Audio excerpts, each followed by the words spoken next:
बिस्मिल्लाहिर्रहमानिर्रहीम। Welcome to Kick Auto Expert YouTube channel. इंशाल्लाह आज हम बात करेंगे टोयोटा करोला 2009-10-11 1ZR इंजन का हेड फिटिंग के बारे में।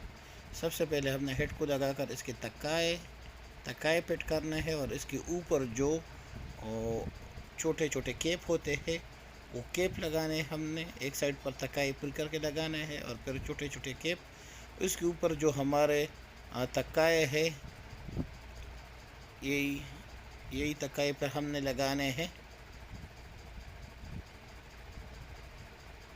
जिसको टेपट भी बोल देते हैं। ये हम लगा देते हैं हर वाल पर एक एक आएगा। पहले वाल के ऊपर छोटा काटा रहेगा, उसके ऊपर यही आएगा। ये हमारा हेड का कैम शाफ्ट का ब्लॉक है। यही कैम शाफ्ट ब्लॉक को हम साफ करेंगे। दोनों साइड पर हमने बारीक बारीक सिलिकॉन लगाना है और फिर हमने इसके ऊपर वही कैम शाफ्ट के ब्लॉक को रखना है। हमने पिस्टन को टॉप पर रखना है और कैम शाफ्ट को हमने डांसिंग पोजीशन पर, चौथा जो है डांसिंग पोजीशन पर लगा के इसको दोबारा इसी तरीके से फिट करना है। तो ये हमारा कैम शाफ्ट फिटिंग भी हो गई।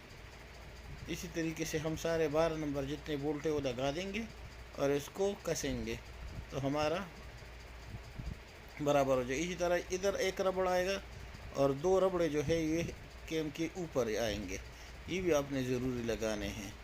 ये है head fitting, camshaft fitting है। यही तरीका है और इसी के बाद हम फिर टाइमिंग रखेंगे।